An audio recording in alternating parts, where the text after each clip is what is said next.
What is up? What is up, everybody? Welcome back to the Science of Flipping. I am your host, Justin Colby, and as you can see, I have a special guest on this episode, as I normally try. I'm not sure if you're watching this on YouTube. I don't know if you're watching it on social media. I don't know if you're watching it wherever, or if you're actually on iTunes watching or listening to this. This is all about being able to introduce you guys to the systems, the structures, the tools needed to be very, very successful in the real estate business, whether you're just getting started or you're an experienced investor looking to scale your business. And so with that segue, I brought on my guy, Mr. Scott Oots, who has built something really, really special in Southern California, where a lot of people would say it's impossible to be a successful investor there, too much competition, all that. And so, my man, what is up? How are you? What's going on? Apparently, you're having a great day.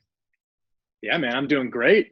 Excited to be here. Excited to talk to you for a little while. So, yeah, great day here, man. Locking up contracts, buying houses, in this tough market that people say is impossible. Impossible, bro. It's just too difficult. It's, too much competition for us to do this. More for me, man. More for me. Amen to that. So, listen, we've known each other now for years and years and years, and there was a point in your business that you were having a tough time. And let's talk about that really quickly, just about what was able to get you kind of to that. How did you reboot? What did you have to do to, get out of that tough time? What did you focus on? What were the changes you made? I think my big thing is, tough times come and go. People think that running a business is all just fun and games all the time, right? Everything's perfect. Nothing goes wrong. You don't have a bad month. That's crap. I mean, you have so many bad months. It still happens. Sure. I mean, even we're probably going to hit $4 million this year, wholesale fees. And earlier this year, we had a month that it was a negative. We lost money. Yeah. It happens. And for me at that time, I mean, it was just leaning on my network. I look at this and say, what am I doing wrong? I sit in my business every day and I look at everything that I'm doing, right? And sometimes it takes that outside perspective to really look at it and say, hey, idiot, you missed this, right? And that's what you did for me at that time, right? You came down, you flew down here, you sat in my office. We really quickly figured out what the hell the problem was, because from an outside perspective, you noticed it, right? Yep. And then we're able to say, hey, let's go out and get a steak dinner like we did that night, because we were done. We knew what we were doing. Business is fun. I have such a good time with this. I have such a good time in my business, but there's still stressful times, right? Yeah. The bigger you get, the stress doesn't go away. The stress gets more and more and more. You can streamline stuff. You can have other people take on some of that stress, which is kind of nice as you get to that point. My team pretty much runs everything for me now. They're literally over here working. And, I got a guy basically running my business. I'm out of my business probably 90% of the week. I'm here to do other things, have fun, go on vacations. And these guys are here working their ass off and succeeding. Yeah. So.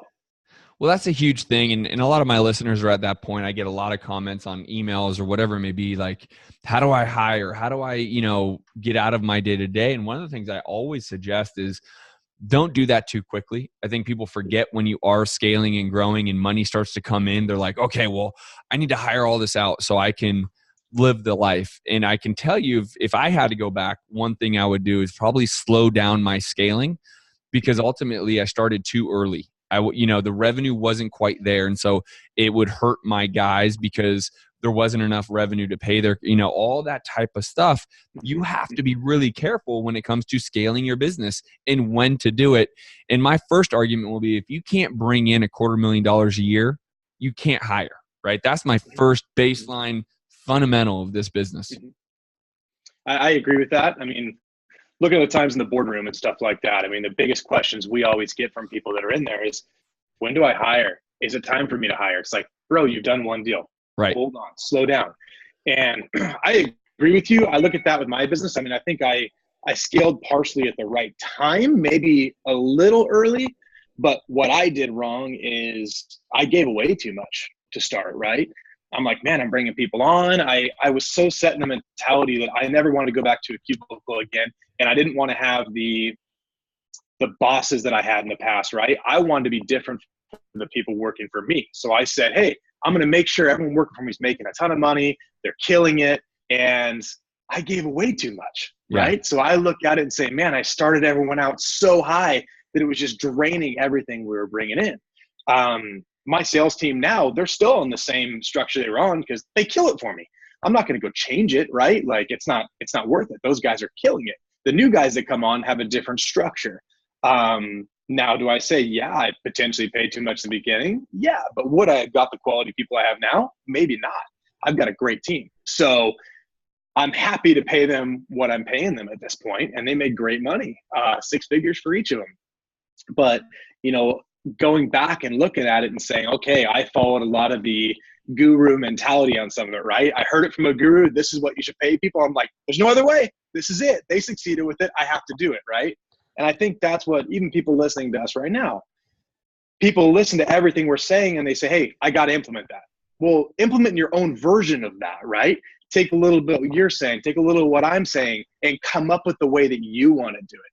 Don't follow to a T, because then all you're doing is trying to create somebody else's business, and you're not going to succeed, because I guarantee you don't know A to Z of everything that person is doing. You might know A, you might know C, D, but you don't know anything else in between, right? And that's the problem, is people try to follow in everyone's businesses so much.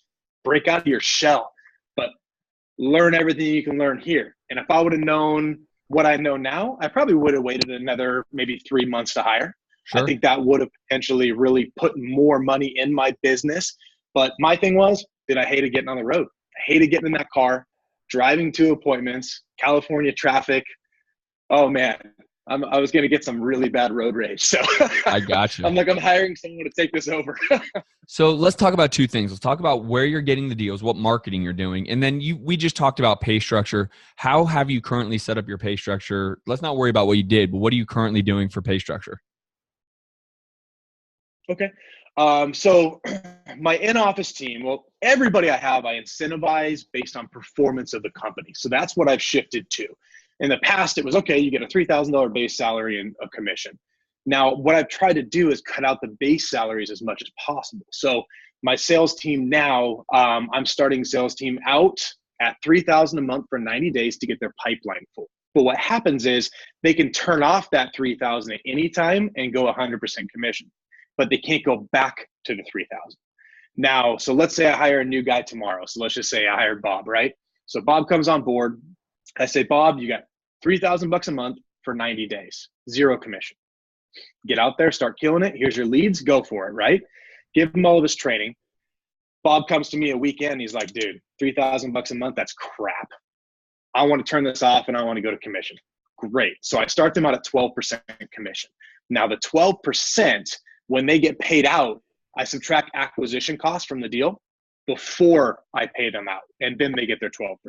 So if we get a $20,000 spread, if our acquisition cost is $5,000, then 20,000 minus the 5, then they get their 12% on that. But the rule I make is I found that some of my smarter sales guys, given that opportunity, they're like, I got like 4 deals in the pipeline I'm going to sign tomorrow, so I'm going to turn off my base salary today and get commission tomorrow. So basically I said, when you turn it off, it's a 2-week delay, which made a pretty big difference. So that's their structure. Dispositions, the change I made lately is I incentivize them on the spread. So they don't get paid on any spread under 15 grand. 15,000 to 25,000, they get $250. 25,000 to 50,000, I think it's like 500. 50,000 to 100,000, they get like 700, and then anything above 100,000, they get $1,000. So it incentivizes them to get the larger spreads, which is taken, a year ago, our average wholesale spread was 25 grand. We're actually about 75 grand now. So we've seen a huge shift in how we're doing things by incentivizing people on that. Then in the office, we have someone that does our escrow stuff for us, because we have escrow in California. She basically gets a $2,500 a month base salary, which will continue for her. And then she gets $75 for every file she works on for us.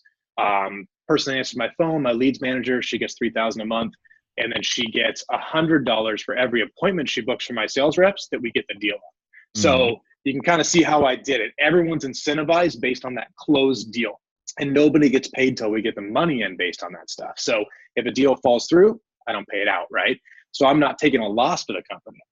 as I've heard other people that are like, hey, I'm going to throw a $50,000 salary out to you, and they're still stuck paying that. Then their overhead gets to be $150,000, $200,000 a month. And it's like, you can't run off that, right? You have to run out. You have to look at your profitability. What is my profitability? And try to make sure that you're making money, because you may have a down month. You still got to pay those bills, even if you don't bring in the money. So.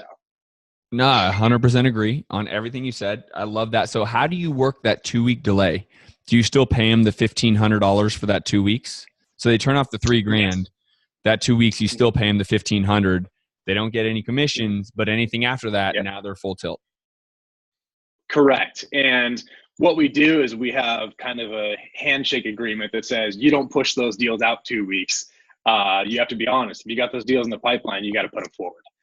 Because to me, the biggest thing I have with my staff is honesty. I trust my staff. If they tell me something, I trust them. Give me a reason not to, then we got another problem, Sure.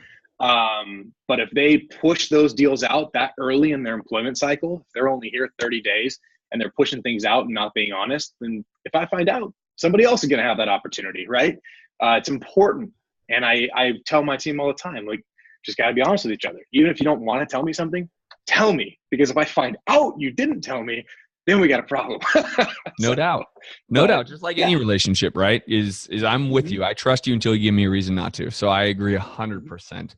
So let's jump into what I really focus on now for all my avenues of educating, which is the marketing side, right? Is you've never been shy about spending money.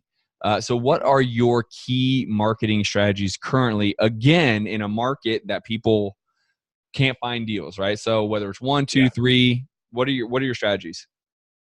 So my marketing strategy is currently shifting just because we are in a shifting market right now. So what I did a month ago, I'm probably already going to change in the next 30 days just because we're testing things in this different market. A year ago, I would have said 99% PPC, drop everything else, we're good to go. Sure glad I didn't drop everything else, but PPC is like 30% of my business now. And direct mail is actually my biggest portion. So anyone that says stop direct mail, it doesn't work, I would love for you to come see me so I can just slap you across the face. Honestly, keep telling people that, because as everyone's dropping out of direct mail, I'm killing it with direct mail. I just increased almost 150,000 pieces a month. I mean, we are killing it. Every dollar we spend on direct mail, we're bringing in like 14 or 15 bucks now. It is killing it. So this is one of those things where everyone started saying for the longest time, like, don't do direct mail. Don't do it. It's saturated. These yellow letters don't work, stuff like that. Okay, but everyone stopped it. I kept going, and now I'm getting a bigger return than I ever have on it. So PPC is small for us, but we still do it, keep it going, and we're going to recover that. It's just California is a very tough market with PPC. We had it nailed down before. Now we're definitely running into problems with it, but we'll increase it. We do our voicemail drops as well, see returns from that, and then we do cold calling. So those are really the 4 channels we're really working right now to try to get our income in. But direct mail is, I mean, by far killing it for us. So go ahead. And by the way, we didn't even script this, just so we know, but I'm experiencing the exact same thing you are, bro. I swear to God, it's like people ran from direct mail, and maybe because I've been talking about cold calling so much, and Sean and Josh and so many people are doing the rings, like all that stuff all at the same time kind of came out, and I think people realized they could save some money. And dude, our direct mail is killing it. So I almost don't want this podcast to come out because people are going to be like, oh, back to direct mail, right? Well, just, hey guys, don't do direct mail anymore. Right. But the reality is, like people. Oh, go ahead. Well, wouldn't you agree? The reality is you can never just depend on one. I think anytime I've ever gotten in trouble in my business, I was a one-trick pony. Like when I first, well, not the first time, but the second phase of my business, I was only buying from auction. And then the hedge funds came in, and that crushed my business. Then we became a one-trick pony in marketing and was so heavy on direct mail. And it went from a true 1% lead callback ratio to like 0.5% to a half of a half. And then, oh my God, I got to figure out my business. So now I have 6 pivotal marketing strategies that I work, which is obviously PPC, direct mail, cold calling, bandit signs, ringless voicemail or voicemail drops, and a street team. And between them all, we just did the numbers last week, dude. I'm a 7x business. If you throw all of them in the bucket, all the dollars spent, all of the returns coming back in, Again, that's top line revenue. I'm not taking out anyone's salaries and everything else. That is a true 7X business, which anyone and their mother would love. Yeah, agreed, man. And I think when we talk about the masses with things, right? I mean, so back when I started, direct mail was the thing to do. Everyone was sending those handwritten yellow letters that are really printed, but they look handwritten, right? Right. Everyone's sending those things. And then people started saying, oh, there's this new thing, RVM. Okay, no, everyone shifted to that. Oh, there's this new thing, cold calling. Everyone shifted to that. And it just keeps going, right? And this is where I think that we're all such sheep sometimes, is we all follow just everything. We need to carve our own path a little bit, because by carving our own path and mixing it up, so not just going, turn off direct mail, go to RVM, turn off RVM, go to cold calling. You and I both have successful businesses that are bringing in the income, and we're both sitting here saying we're not doing one thing. Right. So if anyone listening to this is still doing one thing, look at it and really look to see what your return is, and look at what you're not doing. And I understand when people start, the big thing is money, right? I don't have the money to do it. I'm doing RVM because it costs 2 cents a drop instead of a mail at 40, 50, 60 cents, whatever you're paying. And I understand that. Yep. But I just did my meetup group last week, and I got some killer people in there. One of the guys in there says, hey man, I'm handwriting all my letters. I said, wow, okay. That's a lot of time, you know? I mean, the way I try to look at everything I do is revenue generating, right? How much money is it spending me to get the return? He's handwriting literally with a pen and paper, and then stuffing his envelope, stamping his envelope, sealing his envelope, mailing it. And I said, how much are you worth an hour? And he just didn't know, right? Mm-hmm. I said, well, let's just say you're worth $100 an hour as a business owner, just starting out. Now, would it be worth it, depending on how much time it takes you to write these things, just to drop them for 40, 50 cents to a mail house and let them mail them for you? Mm-hmm. Because in that amount of time, you can go drive for dollars. You can cold call. You can drop voicemails. You can do all of these things. And that's the thing, is I think people get so one-sided on how they're doing things. You got to open your mind up and be open to other opportunities. I hear people that are skip tracing to get phone numbers and they're cold calling. You already have the phone numbers. No doubt. Throw them in RVM too. Utilize them every way you can, because if it costs you, say, 30 cents to get a phone number and you're using it just for cold calling, that costs you 30 cents to use that, right? Or if you use it RVM and cold calling, now it's 15 cents a piece. Utilize your marketing budget and try to see every area you can hit these people. Do everything you can do. Don't just do one channel. And I think Sean Terry would agree with us. Kent would agree with us. I think it's so important to make sure that you diversify and don't just follow. Don't just follow everybody and assume that they know what they're doing, because I'm in a competitive market. Things that work for you in Phoenix may not work for me here. I don't use bandit signs, man. I got 200 of them sitting on the other side of this wall over here, and they've been sitting there collecting dust for 2 years. Sure. Because we don't put them out. It's not worth it. The cities here are getting smart. They're setting appointments with the people, showing up at the house to catch you. It's not worth it, right? I can go to LA and go throw them up on the telephone poles with the other 100 that are up there, piled 5 out from the pole with them on top of each other. It doesn't make any sense, right? You guys take your time with the bandit signs out there. I'm going to go knock on these doors, and I'm going to get the house. So next time the person drives by those bandit signs, it's too late. I've already got it. Yep. Right? Do something different. Be creative. No doubt. So what was the one thing to wrap this up? And I like to keep these short, because when I listen to podcasts, my attention span is small. So I figure all my tribe is the same way. What is the one thing that from the day, when I came in and spent 2 days with you, from where you are now, what was your revenue then? Because I think I remember, but I want you to say it so I don't misspeak. Into you on the pace to do 4 million this year. What was it then? Now you're on pace to do 4 million. And what was the one thing, if you had to attribute one thing that changed from that time to where you are now? So what was that? Answer those 2 questions. So if I'm correct, thinking of the time you came in, I think we were somewhere around 1.4, maybe 1.5 per year.